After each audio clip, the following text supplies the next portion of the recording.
¿Puede decirlo conmigo? Y Él es Jesús, Él es el porqué, Él es Jesús, es la razón. Él es Jesús, Él es el porqué, Él es Jesús, es la razón. Y Él es Jesús, Él es el porqué, Él es Jesús. Abrir nuestras Biblias en Mateo, por favor. El Evangelio según Mateo. Vamos a continuar con nuestra serie de la vida real de un creyente y estamos estudiando, ya casi los últimos temas dentro de lo que es el Sermón del Monte. Ahí en Mateo capítulo 7, vaya usted por favor allí. Mateo capítulo 7. Y vamos a estar en una porción de versículos, creo que muy conocidos. Lo hemos leído en más de una ocasión quizás, pero muchas veces creo que esos versículos son no bien aplicados porque no se considera el contexto en donde Jesús lo enseñó. Así que con esa manera de ampliar esto vamos a comenzar el tema de hoy. Como recordatorio, quiero que estemos bien centrados y claros cuál es el propósito del Sermón del Monte, de una manera muy breve de repaso. Acuérdense que el principio o el punto principal de Jesús en el Sermón del Monte fue establecer la correcta condición del ser humano en relación con el reino de Dios. ¿Sí? Primero, el hombre tiene que reconocer su pobreza espiritual para poder entrar en el reino de Dios, en el reino celestial. Segundo, el hombre tiene que reconocer que por más ejemplar que sea su comportamiento moral, el estándar de Dios no es externo. Amén. El estándar de Dios es interno, es el comportamiento del corazón. ¿Sí? Tercero, en el Sermón del Monte, lo que Jesús quiere dar a entender es que los judíos, siendo una sociedad religiosa, tenían que reconocer que las expectativas religiosas para ellos, como el orar, ayunar y hacer buenas obras, tendría que hacerse con sinceridad. ¿Sí? No solamente era hacerlo, sino hacerlo con el correcto corazón, no con hipocresía, porque Dios busca que lo adoren en espíritu y en verdad. ¿Sí? Cuarto que Jesús establece es que tenían que reconocer que la condición material no era señal de aprobación o desaprobación por parte de Dios. El que tengas dinero o no tengas dinero no es señal de bendición o maldición. Y quinto, que es en donde hemos estado en estas semanas, el hombre tiene que reconocer que en sus relaciones ellos no son jueces, ellos no son superiores, porque hay un superior y un único juez, que es Jesucristo y Jesucristo hombre. Amén. Así que entonces, así con el Sermón del Monte, Jesús establece ese estándar de vida en el reino celestial, que no depende del ser humano, no depende de su comportamiento, no depende de su religión, no depende de su dinero, no depende de sus posesiones o de sus relaciones. Entonces aquí, hasta este punto, Jesús quiere llegar para que el hombre se pregunte entonces de qué depende o de quién depende. Y sabemos que depende únicamente de Cristo. ¿Sí? O sea, ese es el propósito de Cristo en el Sermón del Monte. Todo el Sermón del Monte está diseñado para llegar, fíjese a los versículos 13 y 14 de Mateo capítulo 7, para establecer la única manera de vivir en el reino de Dios, y es entrando simbólicamente por la puerta estrecha que es Cristo. Hasta eso quiere llegar Jesús. Ese es el punto de todo lo que hemos estudiado en el Sermón del Monte. Es decir, para Cristo Él establece que la única manera de vivir bajo el estándar de Dios no es por nuestros caminos, es por el único angosto camino, quien es Jesucristo. Es la única manera de poder vivir bajo el estándar del Padre Celestial. Pero antes de llegar a eso, Jesús estamos todavía en una porción donde está hablando del estándar de Dios en cuanto a nuestras relaciones. En el tema anterior, de los versículos 1 al 6, ahí hablamos, ¿se acuerda del no juzgar subjetivamente? O sea, no crear prejuicios y condenar a los demás. ¿Recuerda el tema del jueves pasado? Y ahora Jesús va a continuar en los versículos 7 al 12, todavía hablando de las relaciones, ¿sí? Y por cierto, el versículo 12, ahí en su Biblia, capítulo 7, es a donde Cristo quiere llegar con esta porción sobre las relaciones. Quiere darnos la regla de oro de cómo tratar a los demás. ¿Sí? Ahí quiere llegar Jesús en esta porción. Pero en el proceso nos va a dar ciertos, yo diría, ingredientes para poder desarrollar buenas relaciones. ¿Cuántos quieren tener buenas relaciones los unos con los otros? ¿Sí? ¿Cuántos quieren tener relaciones que valen oro? Amén. ¿O te conformas con plata?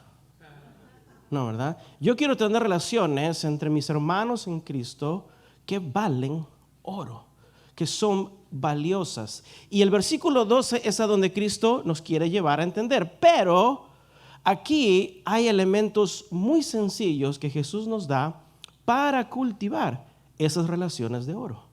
Pero usa ciertas palabras que hemos sido acostumbrados a escucharlo en otros temas, como en el tema de la oración. Entonces, vamos a leer estos versículos 7 al 12, teniendo presente que Jesús está hablando de las relaciones, pero los ejemplos que usa Jesús parecieran no encajar en este contexto que Jesús nos quiere enseñar acerca de las relaciones de oro. Mira lo que dice el Señor Jesucristo en el versículo 7 hasta llegar al versículo 12. Jesús dice, pedid, y usted se conoce el versículo, pedid y se os dará. ¿Sí lo conocen? Sí, porque somos bien pedilones. Pedid y se os dará. Buscad y hallaréis. Llamad y se os abrirá. Porque todo aquel que pide, ¿qué sucede? Dice, recibe. Y el que busca, responda, halla. Y el que llama, se le abrirá. ¿Qué hombre hay de vosotros que si su hijo le pide pan, le dará una piedra? O si le pide un pescado, le dará una serpiente. Pues si vosotros, diga nosotros, siendo malos, sabéis dar buenas dádivas a vuestros hijos, cuánto más vuestro Padre que está en los cielos dará buenas cosas a los que le pidan. Y aquí viene muy importante lo que dice en el versículo 12. Así que, debido a lo que hemos leído, Jesús dice, todas las cosas que queráis que los hombres hagan con vosotros, así también haced vosotros con ellos, porque esto es la ley y los profetas. Esta es la regla de oro, hacer con otros lo que tú quisieras que hicieran contigo. Vamos a orar antes de continuar, amén. Padre eterno, te damos gracias, Señor, por tu oportuno, tu belleza, tu perfecto tiempo, Señor, en que tu gracia nos alcanzó, nos salvó, nos dio una nueva vida, nos rescató de las tinieblas, del pecado. Señor, gracias, Padre, por aquel oportuno tiempo, Señor, en que nos salvaste en Cristo Jesús. Y gracias, Padre, porque eres hermoso, porque en todo oportuno tiempo, Señor, que nos das de adorarte, de alabarte, de escuchar tu voz, de cantar tus maravillas, Señor. Padre, todo eso es un oportuno tiempo, Señor, que declara tu belleza y tu majestad. Te damos gracias, Señor, y encomendamos nuestro tiempo. Es tu tiempo, nuestras vidas somos tuyos, Señor, son tus vidas, Padre, y nos encomendamos a la guía de tu Espíritu Santo. Te lo pedimos en el nombre de Jesús. Y la iglesia dice, amén y amén. Mira el versículo 12. Como dije, esa es la regla de oro que Jesús quiere establecer en este contexto de las relaciones. Esta regla de oro, o también es conocida como la regla del principio moral, es simplemente tratar a los demás como quisiera ser tratado, ¿sí? ¿Cuántos han escuchado esa regla de oro?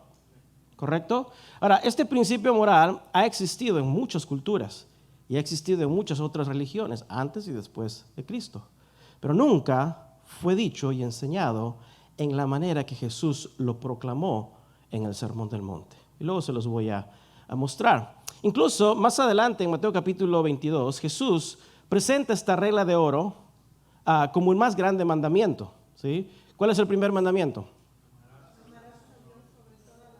Muy bien, son buenos cristianos, se saben la Biblia. ¿Pero lo practicamos? Ahí está.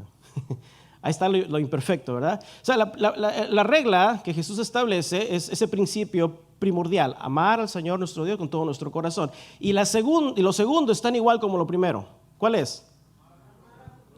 Amar a tu prójimo como a ti mismo. Es lo mismo que la regla de oro, es exactamente igual. Es amar, tratar a los demás como te tratas si te amas a ti mismo. ¿Estamos claros? ¿Ok? Ahora, recordemos que en esta porción Jesús está hablando de esa correcta perspectiva de nuestras relaciones con los demás. Pero los versículos que leímos antes de la regla de oro hablan de ¿qué? Cuando tú escuchas la palabra pedir y se os dará, buscar y haréis, ¿a qué se refiere? ¿A qué? a la oración. O sea, el contexto está hablando de nuestras relaciones personales, ¿verdad? Con otros. Pero lo que usa Jesús como ejemplo para llegar a ese punto es el tema de la oración. Allí leemos esos elementos que conocemos de la oración: pedir, buscar, llamar. Y bueno, Dios, siendo bueno, sabe dar buenas cosas a los que le piden. ¿Estamos? ¿Sí?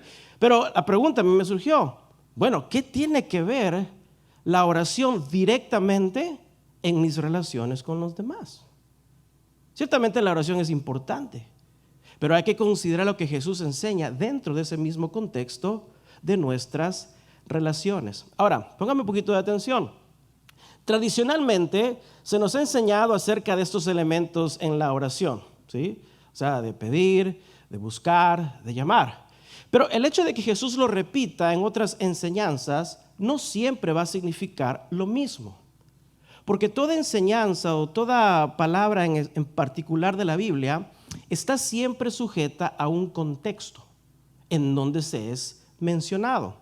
Contexto es importante, ¿sí? Porque, por ejemplo, si estamos en la playa y yo me estoy ahogando y te grito, pásame la cámara, y me pasas la cámara para tomar fotos, falto de discernimiento, ¿verdad? O sea, te estoy pidiendo la cámara, ¿para qué? ¿Qué tipo de cámara? Pues para flotar, ¿verdad? Para salvarme la vida, ¿sí? No para tomarme una foto y ver cómo me ahogo, ¿sí? O sea, contexto, ya sea de una palabra o de una enseñanza, es importante para entender en términos generales lo que Jesús está enseñando, ¿sí? Entonces, la enseñanza o los elementos que se usan pueden ser los mismos, pero según el contexto pueden tener una aplicación diferente, ¿ok? Entonces, acabamos de estudiar acerca del juzgar a los demás. ¿Recuerda? El jueves pasado, ¿no? Y por cierto, muchas veces eso es lo que hacemos cuando juzgamos inmediatamente, porque tomamos cosas fuera de contexto, ¿verdad? Ahí está. Y juzgamos en lugar de ser objetivos y considerar el contexto antes de llegar a una conclusión. Entonces, este pasaje que acabamos de leer del Sermón del Monte también, por cierto, es mencionado en Lucas capítulo 11. Si quiere, tome nota. Lucas capítulo 11, cuando Jesús enseña a sus discípulos sobre la oración, ¿sí? Que Mateo y Lucas. Aquí en Mateo, el contexto de estos simbolismos o elementos de la oración es enseñado dentro del contexto de nuestras relaciones, en Mateo, ¿sí? Pero en Lucas tiene los mismos elementos.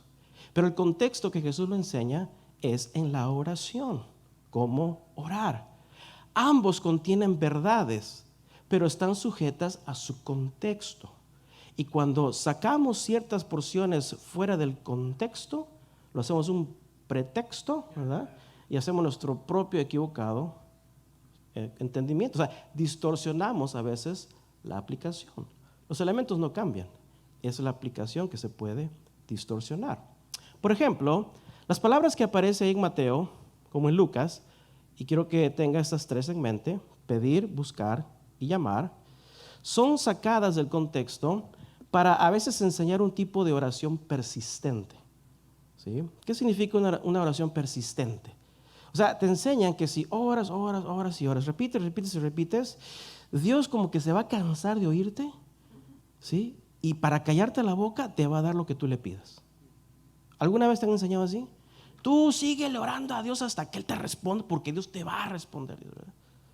Entonces sacan estos versículos fuera de estas aplicaciones y dicen, no, ora, no te dé, grítale a Dios, dile sus promesas, porque ahí dice, como si Dios no supiera su palabra.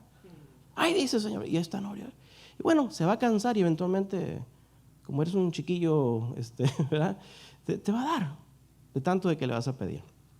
Entonces, estas palabras, pedir, buscar y llamar, ojo, no son un cheque en blanco, ¿sí?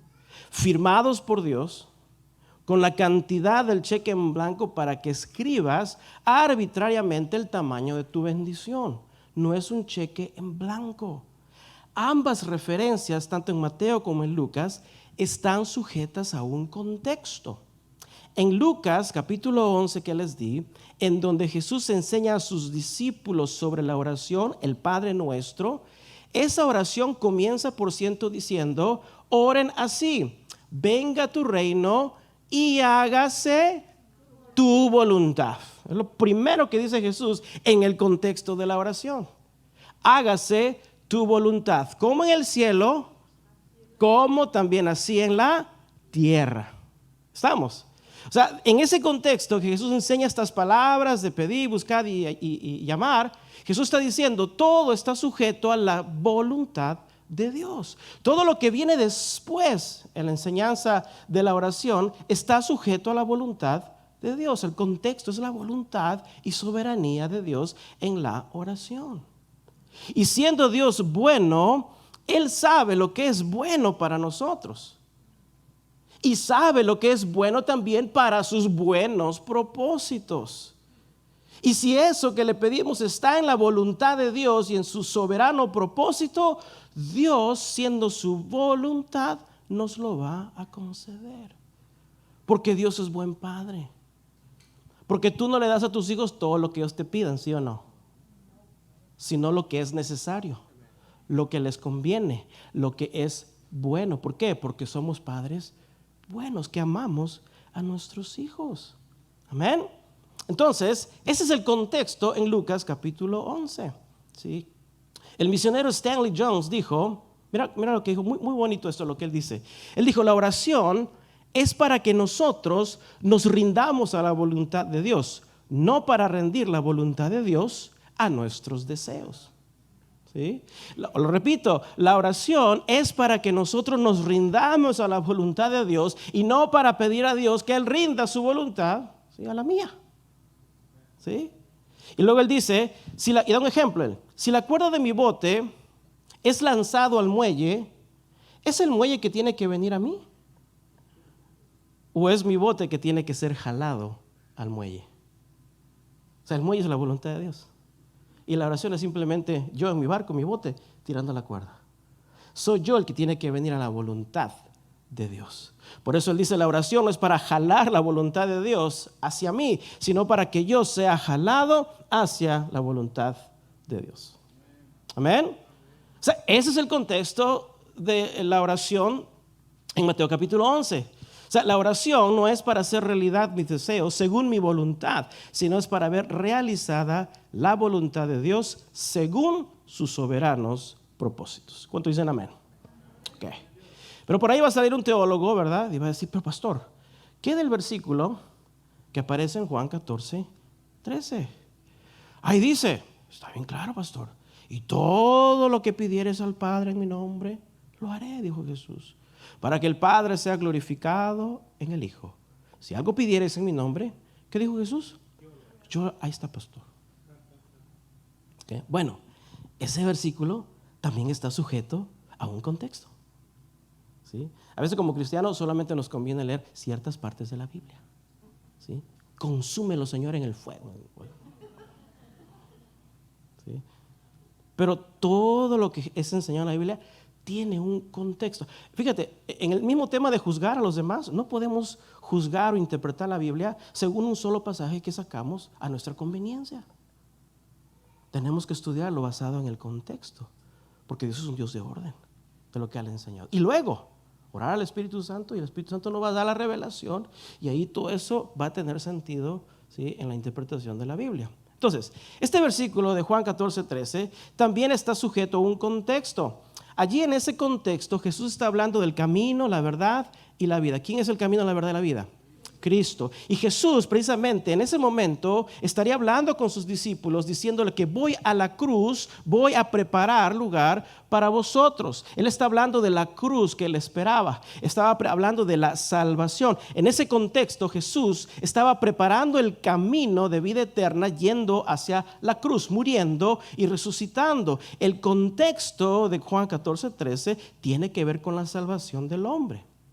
Ahora, ¿qué sabemos de la salvación del hombre? Pregunta, ¿Dios quiere o no quiere que todos sean salvos? Dios quiere que ¿qué? Que todos sean salvos. Eso es 100% lo que la Biblia confirma y afirma, y sabemos del carácter de Dios. Él quiere que todos sean salvos y que ninguno se pierda. Para eso envió a su Hijo. Eso lo sabemos, indiscutible, ¿sí o no? Esa es la voluntad de Dios. Y todo lo que el que pidiere al Padre, todo el que viniera al Padre pidiendo salvación por su misericordia para ser salvo en el nombre de Jesús, el Padre y el Hijo lo harán. ¿Por qué? Porque Dios quiere que todos sean salvos, y todo el que viene a Él, el Padre lo entrega al Hijo y el Hijo lo recibe, y nadie que viene a Él para salvación es rechazado. Todos son aceptos en Cristo Jesús. ¿Ok? Eso está garantizado, ¿sí? Entonces, si algo podemos pedir confiadamente al Padre en oración, en el nombre de Jesús, y lo recibiremos, es la salvación para vida eterna, porque ese es el carácter y la voluntad de Dios. Amén. Por lo demás, muchas veces, como dice Santiago, pedimos y no recibimos, porque pedimos equivocadamente. ¿Para qué? Para nuestros deleites. Amén. Entonces hay gente que dice, ¿por qué no me responde Dios? Bueno, ¿qué le estás pidiendo? Pues un televisor de 80 pulgadas. En la pandemia, para ver mejor el servicio, ¿no?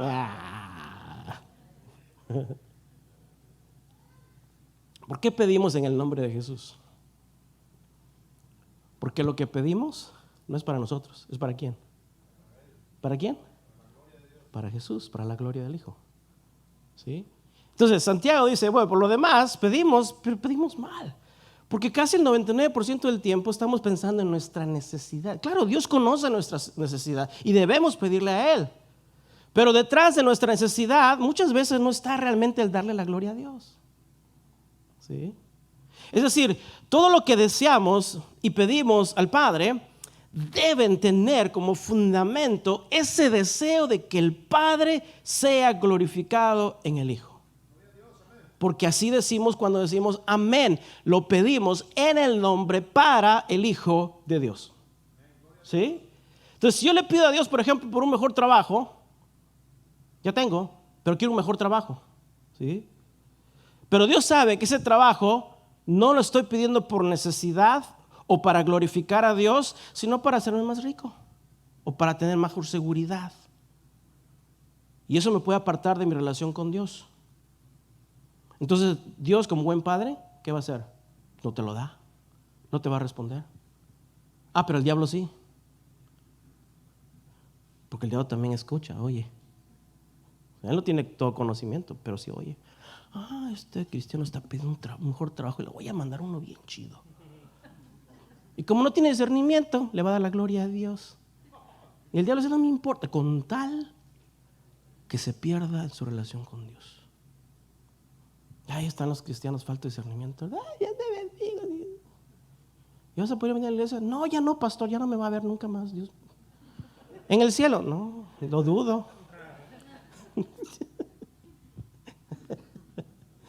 ¿Cuántos dicen amén? Sí. Por eso el Padre Celestial, siendo bueno en ese contexto de la oración, sabe darnos buenas cosas, no lo que queremos. Amén. Él no nos da las cosas que nos van a dañar en nuestra relación espiritual con Cristo.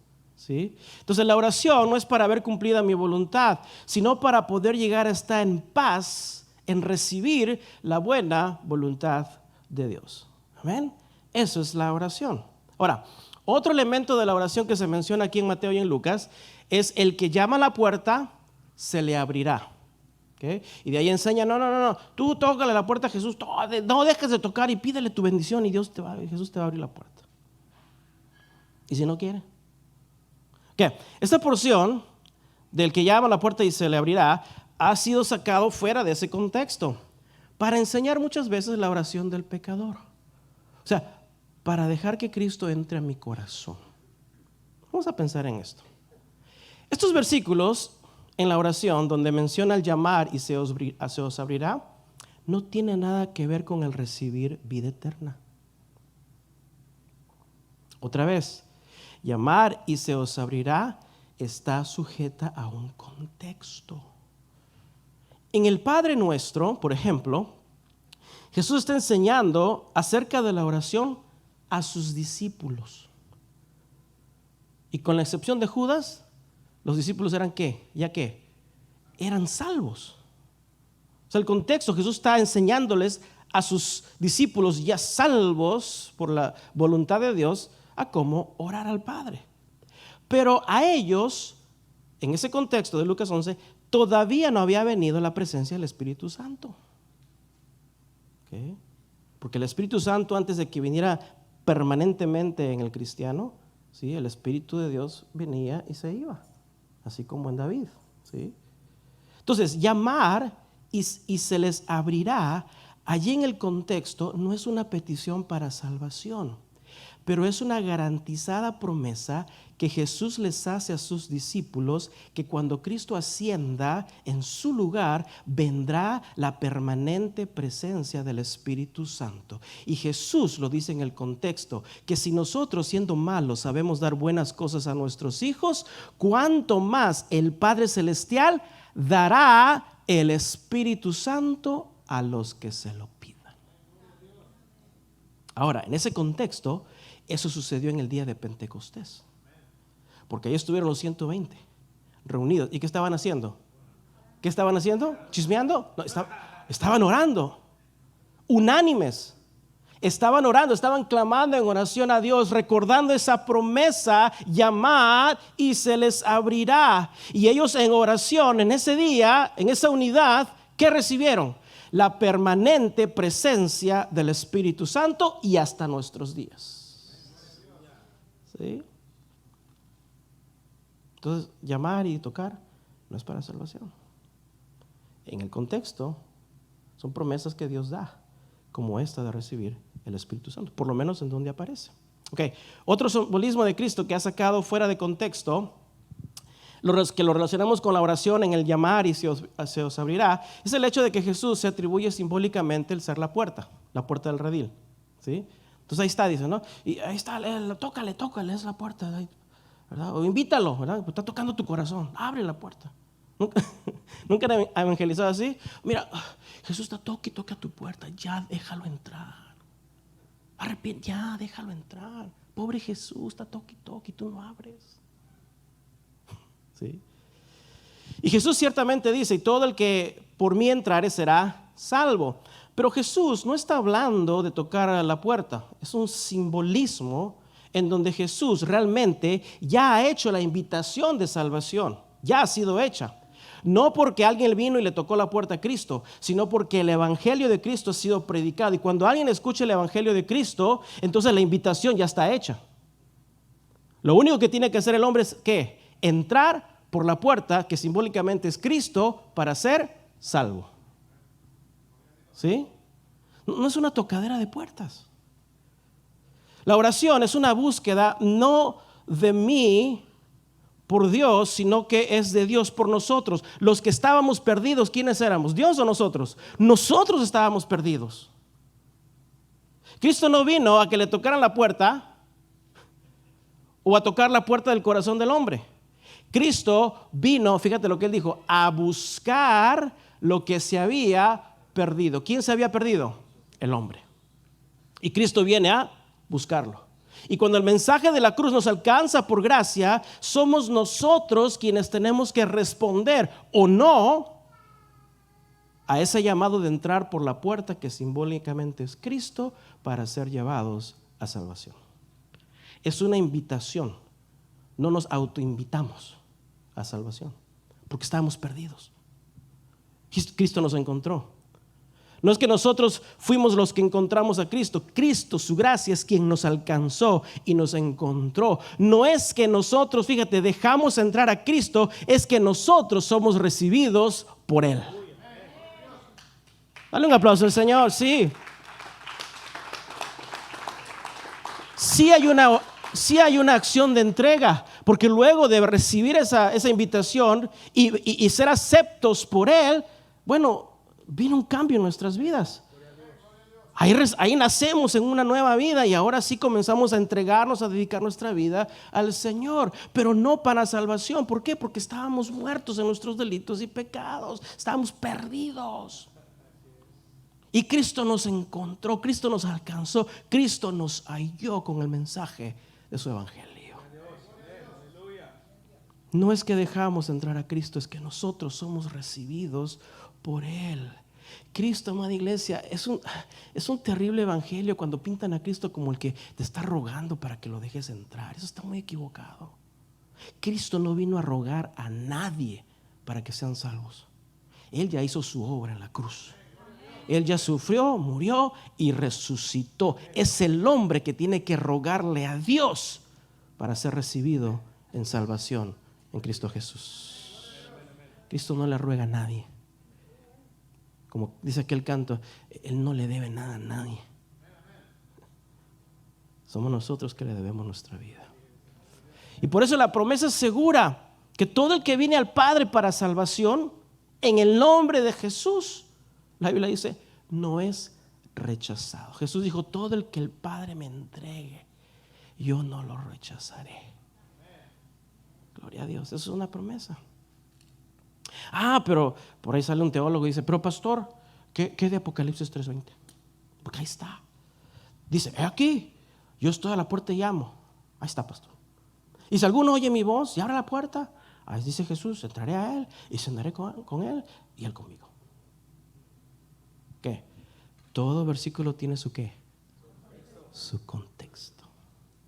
¿Sí? Tu vida tiene un contexto. ¿Sí?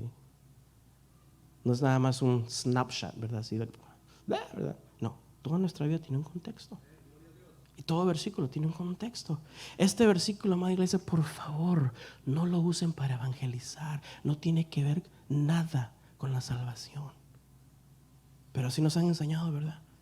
Mira, hermano, mira, amigo, dale, si le entras a Cristo, te va a ir bien.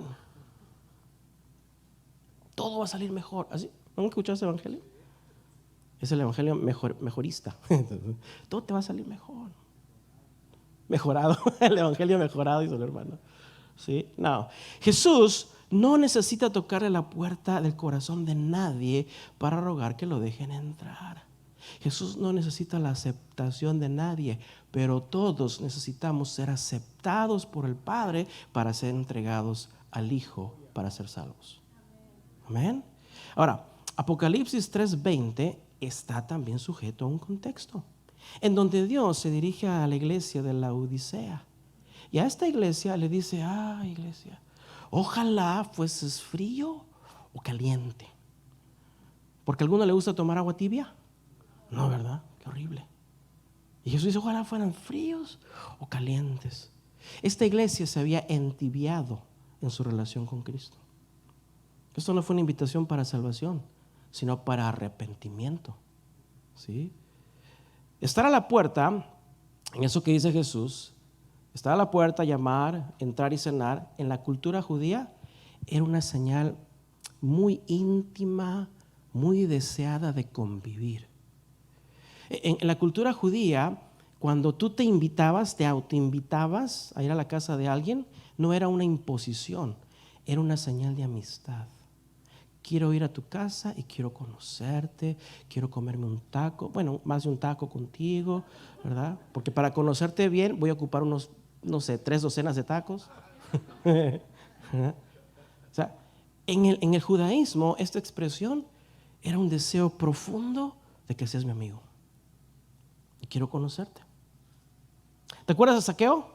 El saqueador, ¿verdad? Que andaba ahí esperando, mirando a ver por dónde pasaba Cristo. Y lo primero que Cristo le dice, Zaqueo, eso es ridículo. Bueno, eso dije, es mi versión, ¿verdad? Bájate de allí y apresúrate porque quiero ir a tu casa. Jesús se autoinvita. No fue a tocar la puerta. Y dice que Zaqueo bajó y gozoso recibió a Jesús en su casa. ¿Por qué? Porque Jesús en la cultura judía le estaba diciendo que quiero ser tu amigo. ¿Y quién era Zaqueo? Aparte, un saqueador, ¿verdad? Un publicano, un cobrador de impuestos. Y para que Cristo, una persona con santidad, le diga a Zaqueo, quiero conocerte, quiero que seas mi amigo. No, pues imagínate cómo se puso Zaqueo. ¿Sí? Por eso en Apocalipsis Jesús está diciendo a la iglesia en la Odisea, arrepiéntanse, porque mi deseo ardiente, diría Jesús, es tener una relación con mis hijos. O sea, la iglesia en la Odisea eran sus hijos, era la iglesia de Cristo, pero se habían entibiado en su relación con Cristo. Y Cristo ardientemente busca y desea tener, esa es su voluntad, de tener una relación espiritual con su iglesia, una intimidad con su iglesia. ¿Amén? Entonces ya despejamos esos conceptos erróneos a veces de la oración. ¿Amén? Ahora, esto nos lleva entonces, hablando de relación, lo que acaba de decir Jesús con la iglesia de la Odisea, nos lleva entonces a reexaminar lo que Jesús está diciendo en el versículo 7 al 14 de Mateo capítulo 7.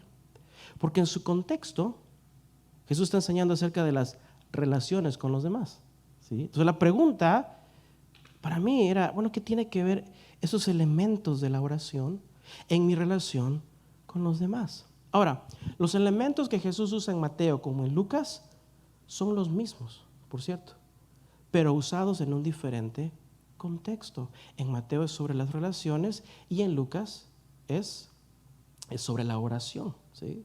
Entonces, vamos a ver primero los versículos 7 y 8 y cómo Jesús conecta estos versículos en nuestra relación con los demás. Ok, para conectar lo que voy a enseñar, acabamos de terminar en los versículos 1 al 6 con el tema de no juzgar subjetivamente a los demás. ¿Se acuerda?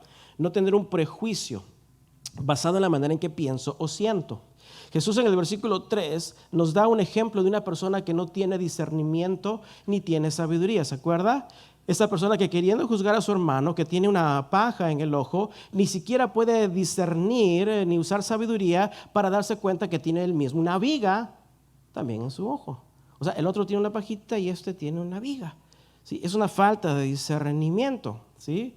Entonces, a lo que Jesús dice en el versículo 5, lo voy a parafrasear, Jesús diría, hipócrita, o sea, júzgate primero a ti mismo, sácate la viga que traes para que luego puedas juzgar a otros. ¿Sí?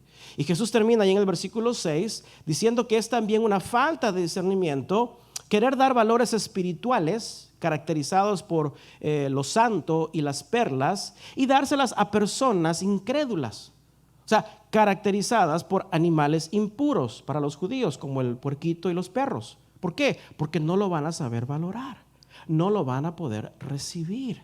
Entonces, lo que Jesús concluye en el versículo 6 es que no es de sabios y es una falta de discernimiento querer juzgar al creyente y al incrédulo. Por lo tanto, tenemos que tener sabiduría y discernimiento para tratar a otros en nuestras relaciones. Diga sabiduría y discernimiento. ¿Serán esas dos importantes para tener una buena relación con los demás? Claro, porque discernimiento te va a ayudar a ser objetivo, no andar juzgando fuera de contexto. Y sabiduría te va a ayudar a saber cómo hacer preguntas. ¿Ok? Entonces, en los versículos 7 y 8, Jesús realmente, usando esos elementos de la oración, introduce lo que yo creo que es un sabio consejo, usando elementos que en otro contexto son usados para la oración. Y es para enseñarnos a cómo cultivar relaciones de oro. ¿Okay? Y quiero que nos enfoquemos primero en estas tres palabras que ya le he venido repitiendo en el versículo 8. Pedir, buscar y llamar. ¿Sí? Pedir, buscar y llamar. Se repiten en el versículo 7 y 8. Y creo que según el contexto, la manera en que Jesús lo aplica es una sabia manera para discernir antes de juzgar. Y aquí nos tenemos que hacer la pregunta. Todavía no. Vamos a hacer aquí la pregunta. Mira el versículo 7. Vamos a hacernos una pregunta aquí. Jesús dice, pedid y se os dará. Pero pedid ¿a quién? Buscad y hallaréis. Pero buscad ¿a quién? Llamad y se os abrirá. Otra vez. Pero llamad ¿a quién? Ahora, si el contexto nos está enseñando de la oración, es muy sencillo. Indiscutiblemente quien tenemos que pedir es ¿a quién? A Cristo, a Dios. Y es la voluntad de Dios la cual buscamos en la oración. Y si Dios responde, es por su soberana voluntad en donde hallamos paz, por la cual entramos, nos alineamos a la voluntad de Dios. Pero otra vez, estos mismos elementos de la oración están siendo enseñados bajo un contexto de nuestras relaciones. Entonces sígueme con atención en el versículo 7, lo que voy a decir. Porque si acabamos de terminar la porción de no juzgar, sino que necesitamos sabiduría y discernimiento? Pregunta, ¿no es de sabios mejor preguntarle a tu hermano en lugar de juzgar? Por eso la palabra pedir en el original griego es preguntar. Eso es el original. Otra vez, ¿no es de sabios en lugar de juzgar mejor preguntar? Pregunta, ¿no es de sabios en lugar de juzgar mejor buscar al hermano o a la hermana? ¿No es de sabios en lugar de que tu prejuicio levante muros de división, no es mejor ir a la casa de tu hermano y tocarle la puerta y entrar y sentarte y convivir con él?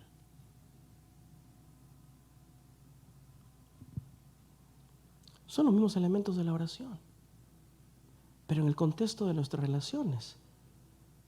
Si tienes alguna duda de tu hermano y lo tienes a tu lado, ¿no es mejor preguntarle? Y si se ha retirado, ¿no es mejor buscarlo? Y si ha levantado muros de división, ¿no es mejor ir y tocarle para quebrantar todo muro que nos divide? Porque lo que nos une realmente es Cristo.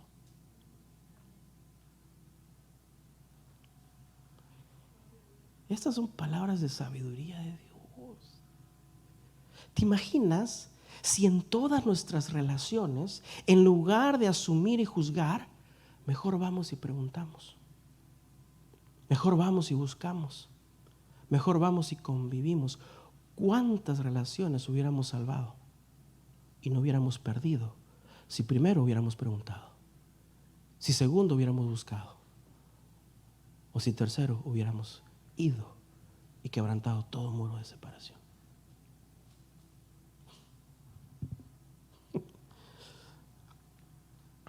Algunos teólogos están buscando, pero esto es la oración. Sí, es la oración. Es el mismo contexto, los mismos elementos, pero en diferente contexto. Estas tres palabras, amada iglesia, estas tres palabras son sabiduría de Dios en nuestras relaciones para cultivar relaciones de oro. Y por cierto, esas tres palabras, que preguntar, buscar y llamar, están escritas en griego en proximidad a tu prójimo. Es decir, si a tu hermano lo tienes cerca y tienes duda, voltea y pregúntale. Nada más voltea aquí alrededor y dime, no me digas lo que pasa, pero pregúntate si alguna vez en todo el tiempo que lo has conocido, nunca has dudado de él o de ella, ni siquiera por un poquito. Porque luego viste que el hermano o hermana hizo algo y dijiste, yo pensé, y no es tan... O sea, ¿hemos o no hemos juzgado de alguna manera a alguna persona simplemente por lo que vimos, en lugar de ir y preguntarle, oye hermano, yo te iba haciendo esto, ¿qué ondas? No hermano, pues... Pero luego no voy y pregunto al que tengo a mi lado y ya, se nos fue. Se nos fue el avión con todos los pensamientos. Estas tres palabras están escritas en proximidad a tu prójimo. Si tu hermano lo tienes al lado, fácil, sabio, pregúntale. Y si se ha apartado de ti, ¿qué debes hacer? Ve y búscalo. O no es tu amigo, o no es tu hermano. Si es un lobo, no lo busques. A esos dale gracias a Dios que no, esos no. Pero si es un hermano, una hermana en Cristo que se ha apartado porque quizás hiciste algo, búscalo. Y si de plano se ha separado de ti, o sea, hizo una muralla, te sacó del Facebook, te desconectó, ya ni... ¿Qué enseña Jesús? Muy simple. Ve y toca la puerta. Mano, yo sé que estás ahí, ábreme. No estoy, no seas mentiroso. Ábreme. ¿Para qué viene, hermano? Pues vine porque ya no me respondes, ya no me contestas. Luego estoy escuchando cosas que dices de mí. ¿Es cierto o no es cierto? Y luego se echa a llorar. Y luego te invita a comer y pasas. O sea, toma la iniciativa de alguien quebrantar esos muros. Porque muchas veces el muro es quebrantable en el poder de Cristo. Muchas veces. Claro, si son lobos, ¿verdad? Dios también tendrá el juicio sobre ellos. Pero muchas veces, la mayoría de veces, esos muros se siguen aumentando y creciendo porque no vamos y tocamos. ¿Palabras sabias? Jesús nos da los 3 elementos de discernimiento y sabiduría para poder formar relaciones que son de oro, para no asumir y dividir, para no juzgar y apartar. Porque preguntar es mejor que juzgar. Buscar es mejor que condenar. Y conocer y convivir es mejor que separar y apartar. ¿Estamos, iglesia? Piensa solamente en una persona, nada más una, de las muchas. Amistades en Cristo, que has perdido. Piensa si hubiésemos aplicado estas 3.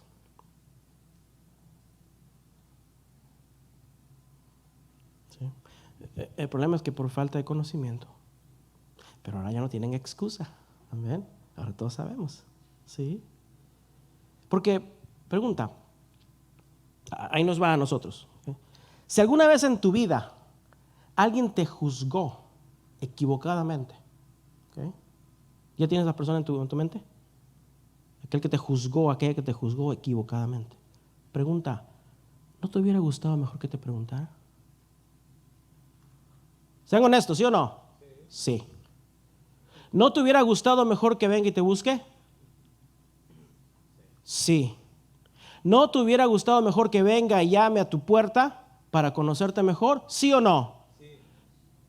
En otras palabras, ¿no te hubiera gustado que ellos te traten de la manera en que tú quisieras ser tratado o te tratarías a ti mismo? Es la regla de oro.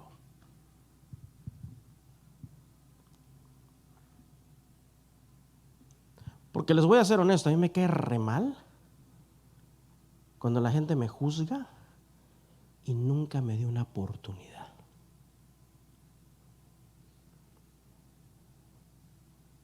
Aún así los perdono.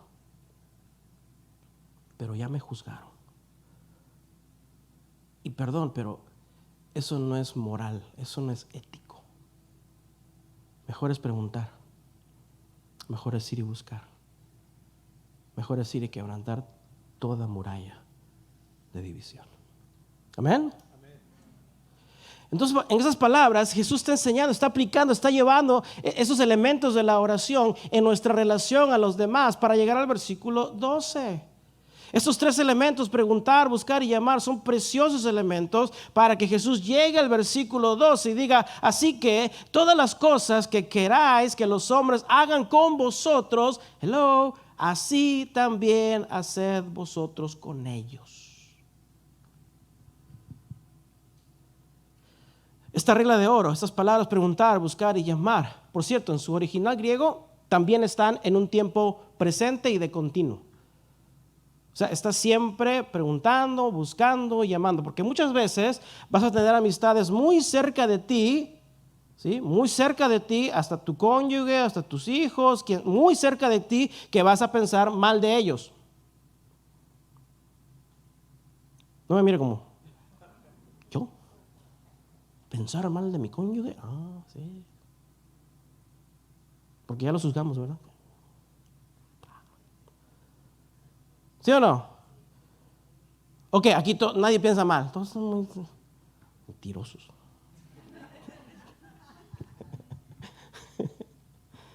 Todos tenemos malos pensamientos, ¿sí o no? Entonces, muchas veces vamos a tener que en nuestras amistades aún más cercanas, como lo tenemos al lado, vamos a tener que preguntar y estar preguntando. ¿Sí? Porque es mejor preguntar que asumir. Y debemos ser constantes. ¿Sí? Porque constantemente pensamos mal de los demás. ¿Sí o no? Crédulo, creyente o incrédulo. Se nos levantan los malos pensamientos, ¿sí o no? Esa es nuestra naturaleza todavía carnal. Pero Cristo está renovando nuestra manera de pensar a través de lo que estamos aprendiendo, la palabra de Dios. Amén. Sí, dale un aplauso al Señor, ¿sí? Entonces, esas 3 palabras, preguntar, buscar y llamar, son constantes, continuamente. Del que está a tu lado, vas a tener malos pensamientos. Si no es este, es aquel. Si no es aquel, es el otro. Y tenemos que constantemente aplicar esto. Ve y pregunta. No te quedes con la duda. Porque la duda mata. ¿Sí? Sí, mata el espíritu, mata las relaciones. Porque nos vamos con el pensamiento y nunca vamos y preguntamos. Entonces, es de continuo, es ser constante. Otras veces va a tener amistades que se van a apartar de ti y se van a distanciar. Y constantemente tienes que ir y buscarlos. Otras veces va a tener amistades que no solo se van a apartar, pero se van a separar de ti, van a levantar un muro y vas a tener que ir y llamarlos, vas a tener que ir y tocarles la puerta, vas a tener que ir y sentarte con ellos y convivir constantemente. ¿Sí? Preguntar, buscar y llamar. Son 3 elementos que constantemente debemos practicar en nuestras relaciones con los demás para cultivar relaciones que valen oro. Amén.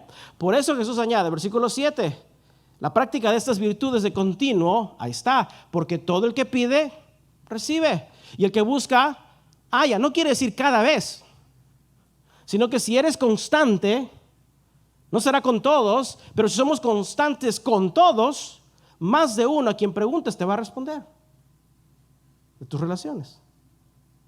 Más de uno cuando lo busques lo vas a hallar. Y más de uno a quien se ha apartado de ti, vas y le tocas la puerta, te va a abrir para tener comunión contigo. El problema es que muchas veces solo consideramos nuestras relaciones cristianas, ¿verdad? Nada más con los que están aquí, ¿verdad? Nada más con el que viene a la iglesia. Y eso que a veces nos falta, ¿sí o no? Y no es que seamos 3,000 ni 4,000, apenas somos 20 gatos. O ovejas, pues. Y no nos conoces. ¿Y cómo se llama el gato? El gato. Digo, ¿cómo se llama el hermano? No los conocemos, pero no los conoceremos, pero ya los estamos juzgando. Ay, ay, ay. Háblame, Señor, dile. Háblame, Señor. Háblame. Háblame, Cordero de Dios. Constantemente, ¿sí? Pues meditemos, como dije, ¿cuántas relaciones pudiéramos haber mantenido, ganado y restaurado si solamente hubiéramos preguntado, si solamente hubiéramos buscado, si solamente hubiéramos tocado? Los mismos elementos no son distorsionados, es usado en una aplicación diferente según el contexto. ¿Sabes que la persona, aparte de tu esposo o tu esposa que tienes allá detrás de ti, es hermano, es hermana? ¿Sabes que esa amistad es muy valiosa? Vale mucho. ¿Por qué? Porque Cristo la compró con su sangre. Proverbios 17:17 dice que en todo tiempo ama, ¿quién? El amigo. Y es como hermano en tiempo de angustia. ¿Qué prefieres? $1,000,000 en tiempo de angustia o un hermano que te ame sinceramente en Cristo? Como digas el millón, te va a ir mal, ¿sabes? Te va a juzgar de avaro. Sí, porque el millón se te va a acabar, pero tu amistad con tu hermano en Cristo permanecerá siempre y cuando permanezcas en Jesucristo. Amén. Entonces, la amistad de un hermano o hermana en Cristo es muy valiosa, vale más que el oro. Jesús, fíjate, nos llama ¿a quién? ¿A quién? ¿Cómo nos llama a nosotros Jesús? Que somos sus ¿qué? Sus amigos. Somos amigos de Dios. ¿Nunca te has puesto a pensar en eso? Dios es mi amigo. Jesús es mi amigo. Amigo fiel, como dice aquel canto, ¿verdad? Jesús, mi fiel amigo, mi dulce caminar. Fíjate. ¿Por qué? ¿Por qué somos valiosos para Dios como sus amigos? Por la sangre de Cristo. ¿Sí? El rey David consideraba su relación con Dios en sus mandamientos, dice, como más deseables que el mucho oro refinado. Así era la relación que tenía David con Dios. Él tenía esa relación como algo muy, pero muy valioso. Así también, sabiamente y con discernimiento, debemos valorar las amistades que tenemos en Cristo como muy sencillo, preguntando, buscando y tocando. son los ingredientes de una relación que vale oro. Ahora, mira el versículo 9. El siguiente ejemplo que nos da Jesús es el perfecto ejemplo del Padre, pero haciendo una comparación terrenal con algo que nos podamos relacionar. Versículo 9. ¿Qué hombre hay de vosotros que si su hijo le pide pan, le dará una piedra? Padre, madre, ¿alguno de ustedes haría eso con sus hijos? Aunque a veces le damos el bolillo ya todo duro, ¿verdad? Parece piedra. Sí, pero ahí le dan, ¿verdad? Le están masticando como... Ahí lo remojan, ¿verdad? Con café con leche. Amén, es sabiduría, ¿verdad? Ahí está. La pregunta de Jesús es retórica. O sea, se espera que la respuesta sea, pues no. ¿Sí? Porque sí, ciertamente pueden existir y existen padres que no son amorosos. O sea, padres que son irresponsables, que ni les importa a sus hijos. Sí hay de esos.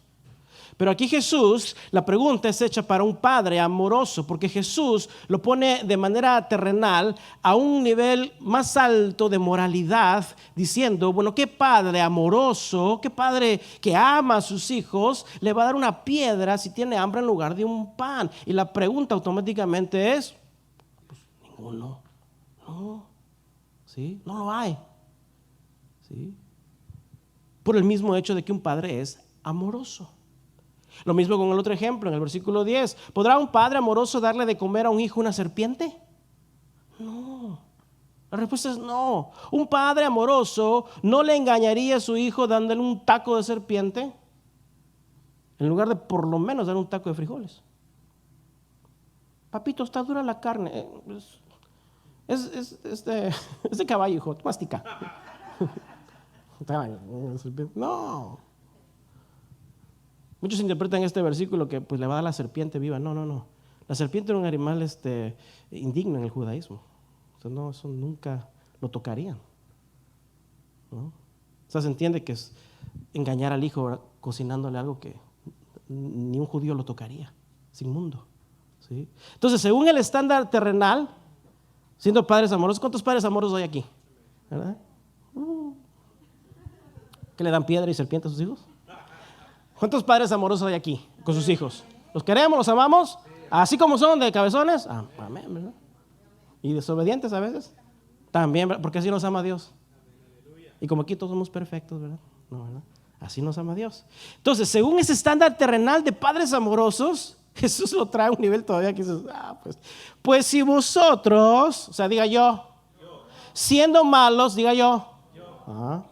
Es decir, siendo padres amorosos, todavía somos pecadores. O sea, somos imperfectos. Cometemos errores. ¿Sí? Se nos queman los frijoles. O sea, somos imperfectos. Amén. Sin embargo, así siendo imperfectos, tenemos la capacidad de hacer ¿qué? Dar buenas dádivas a nuestros hijos. Y aquí viene lo más alto en comparación. Pues si vosotros, siendo padres buenos, pero imperfectos, que dan buenas cosas, cuánto más nuestro Padre Celestial, que está en los cielos, dará buenas cosas a los que le piden. Ahora, esos son los elementos de una oración en Lucas capítulo 11. Pero aquí Mateo está hablando de relaciones. Jesús está estableciendo la perfecta relación de amor y bondad con la que Dios trata a sus hijos. No está hablando de dar, está hablando de una relación. Cuando un hijo te pide algo, tú le das lo bueno, lo mejor. ¿Sí o no? Porque lo amas. Jesús está estableciendo la relación, no el pedir y el recibir. Está hablando de esa relación que el padre, siendo bueno, sabe dar a sus hijos. Un hijo espera el buen trato de un padre, ¿sí o no? Un hijo espera el buen trato de una madre.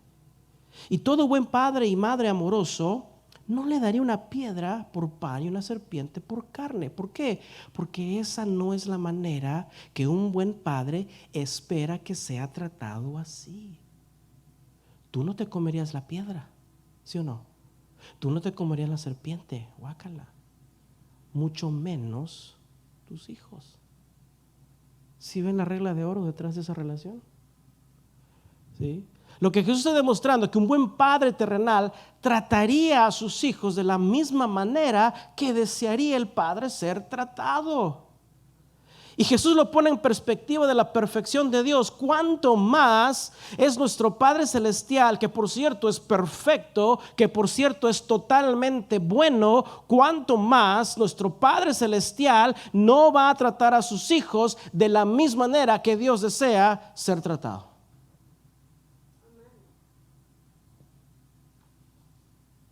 Amén. El punto de Cristo, otra vez, no está en el sentido de dar y recibir. El contexto es la relación que el Padre tiene con sus hijos a través de Jesucristo. Es esa regla de oro. Dios trata con sus hijos de la misma manera que Dios se trata a sí mismo. Y Dios en su divina naturaleza es amor y Dios es bueno. Así es que, Jesús dice en el versículo 12, es decir, por lo dicho anteriormente, así como nosotros en nuestra relación con los demás esperamos que se nos pregunte, esperamos que seamos buscados, esperamos que seamos llamados, así como Dios Padre amoroso y bueno nos trata como Él se tratara o se trata a sí mismo. Jesús dice en el versículo 12 la regla de oro: así que todas las cosas que queráis que los hombres hagan con vosotros, así también haced vosotros con ellos. ¿Por qué? Porque esto es la ley y los profetas. Que por cierto, todo lo que está fundamentalmente ahí dicho pero no mencionado es el amor de Dios. Es el amor a Dios y el amor a nuestro prójimo, así como nosotros también nos amamos a nosotros mismos. Amén. Es muy simple. ¿Cuántos quieren relaciones de oro? Fíjate, mira al hermano que está a tu lado, que no sea tu esposo, bueno, también tu esposa. Dile: yo quiero relaciones de oro contigo. Quiero relaciones de oro contigo, que valgan, que tengan valor, porque la sangre de Cristo le puso ese valor inmensurable. ¿Sí? Esa es la fórmula para crear relaciones de oro. Es hecho con sabiduría. Es hecho con discernimiento. ¿Cómo, pastor? ¿Cómo puedo arreglar esta situación? Ve y pregúntale. No. Ve y búscale. No, que me busque él. Ve, toca la puerta. No, que venga y me pida perdón. Hoy nomás. ¿Eso harías tú? No, pues. Fíjate qué distorsionados estamos. ¿Sí? Por lo tanto, Jesús dice, basado en esos dos ejemplos de relaciones, ustedes también hagan con otros. Lo que ustedes quisieran que hagan con ustedes, esa es la regla de oro. Tratar a los demás como quisieras ser tú tratado. Ahora, yo comencé diciéndoles que esta regla moral de oro ha existido de alguna manera, en otra forma, en las culturas y las religiones antes y después de Cristo. Por ejemplo, 500 años antes de Cristo, Buda enseñaba esto: no dañes a los demás de manera que a ti mismo te parezca dañino. No dañes a los demás en la misma manera que a ti te parece dañino. ¿Okay? Otro ejemplo, 450 años antes de Cristo, Confucio enseñaba: no impongas en otros lo que no te impondrías a ti mismo. ¿Okay? No impongas en otros lo que te impondrías a ti mismo. 400 años antes de Cristo, Sócrates enseñaba: no hagas con otros lo que te enojaría que hicieran contigo. ¿Okay? Ahí están esas similitudes.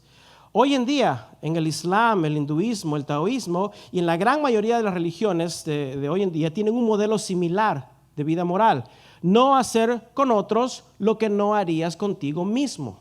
¿Okay? Pero si se dan cuenta, todas esas religiones y pensadores del mundo, su regla de oro es no hacer. O sea, ellos dicen: mientras no hagas el mal, estás bien. Pero nuestro Señor Jesucristo estableció una regla de oro que revoluciona, y solo en el cristianismo.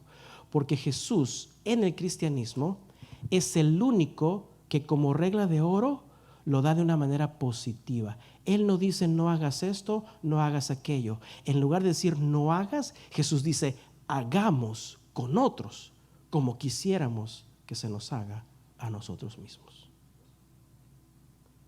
Solo Cristo enseñó eso.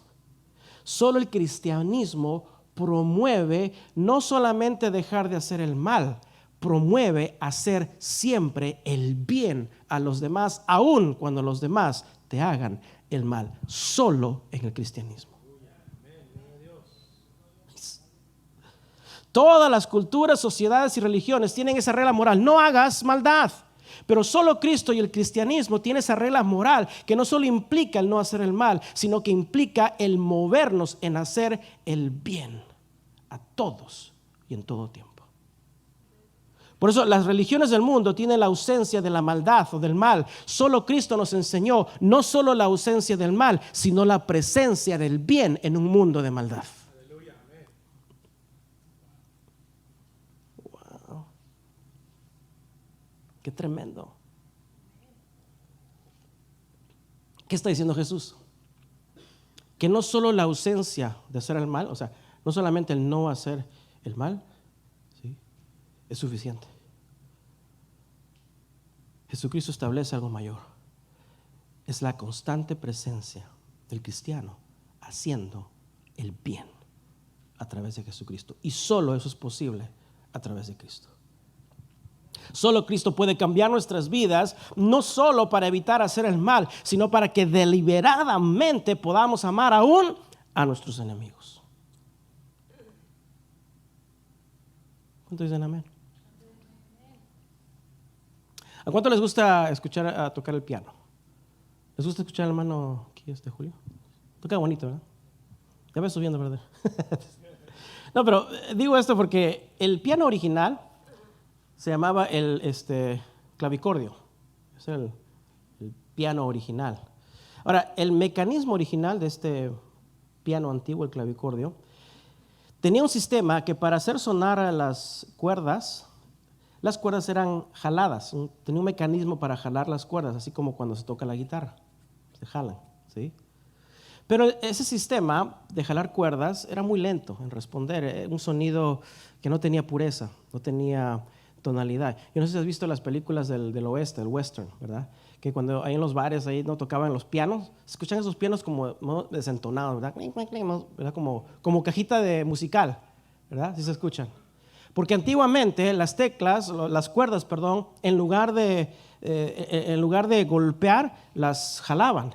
Hasta que en 1800 un actor, un compositor desconocido, hizo una pequeña modificación en el clavicordio.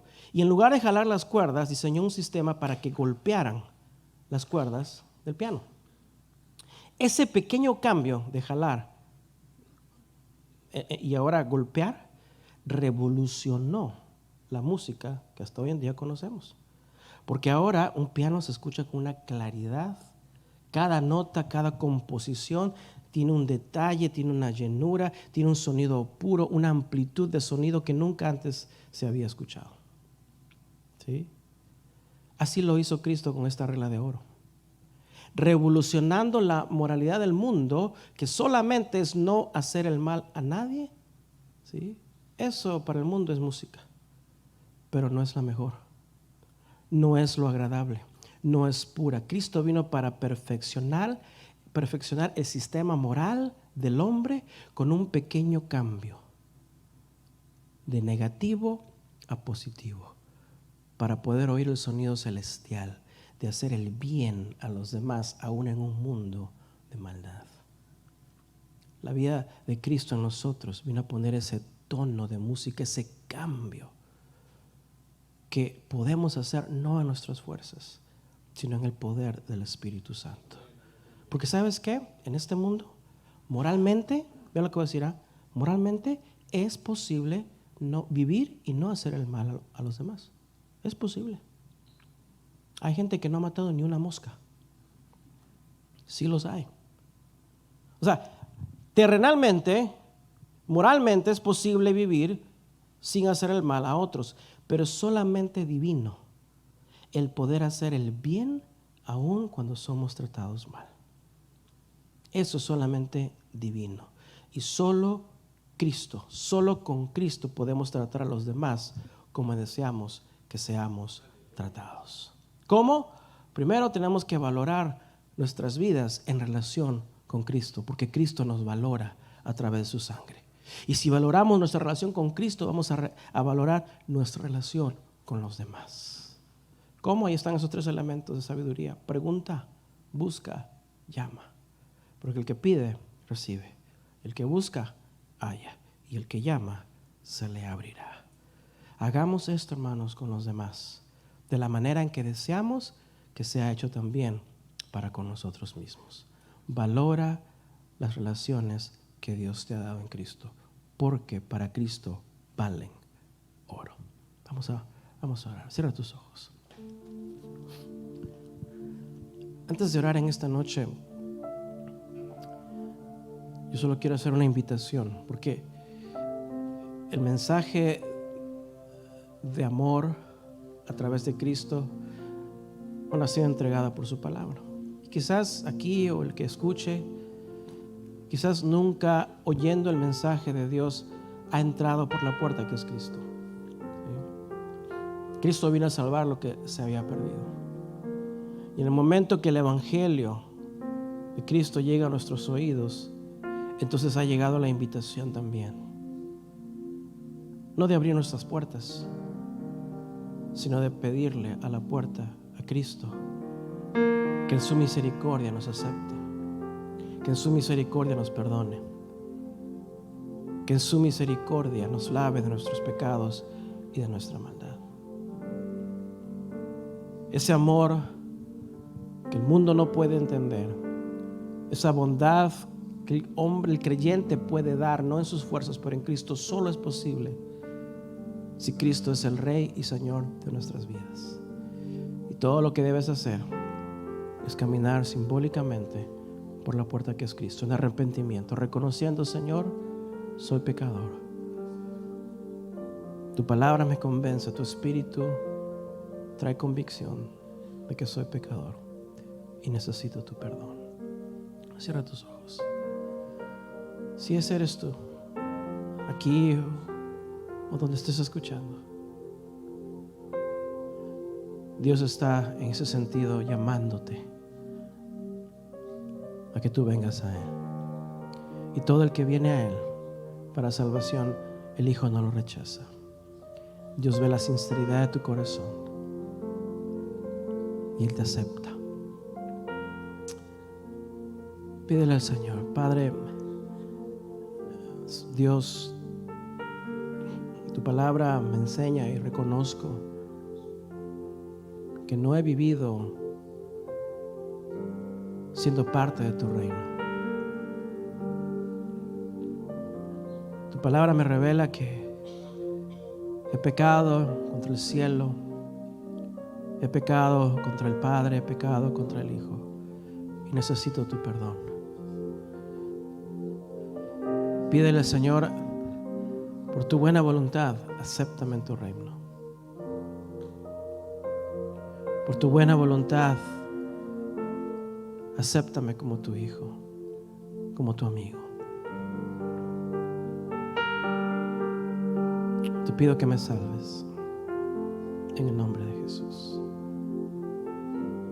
Padre Celestial, Señor, tú escuchas la oración del pecador que en arrepentimiento reconoce su pobreza espiritual y viene a ti, Señor, respondiendo al llamado de salvación, sabiendo que una vez, Padre, no éramos pueblo, no éramos nadie, estábamos perdidos, pero tú nos has hallado, tú nos has encontrado, tú nos has alcanzado.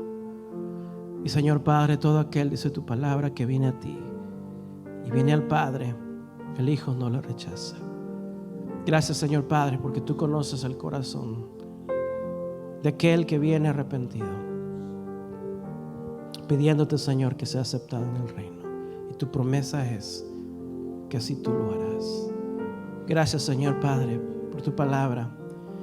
Para el resto de nosotros, Señor, que hemos tenido la gran bendición y la gracia de haber entrado a tu reino, oh Señor Padre, nos enseñas estos principios, Señor, para poder aquí, Señor Padre, desarrollar relaciones valiosas, Señor, porque somos un solo cuerpo en Cristo. Somos un cuerpo, Señor, y lo que mi hermano, mi hermana sienta, lo debo sentir yo. Tú nos has llamado a una iglesia en unidad, y cómo podremos vivir en unidad si no cultivamos relaciones que son valiosas, porque tu sangre nos ha hecho valiosos. Ayúdanos, Señor Padre, en humildad, Señor, a preguntar, como hemos aprendido, a buscar, a llamar, Señor. Ser constantes, Padre, en siempre, Señor, valorar lo que tú nos has dado en Cristo Jesús. Ayúdanos, Señor, en nuestras relaciones, no solamente entre hermanos en Cristo, pero también a los del mundo, que podamos demostrar el amor incondicional de Dios, no juzgando, pero amándolos con sabiduría y discernimiento. Gracias, Señor. Te voy a invitar a que te pongas.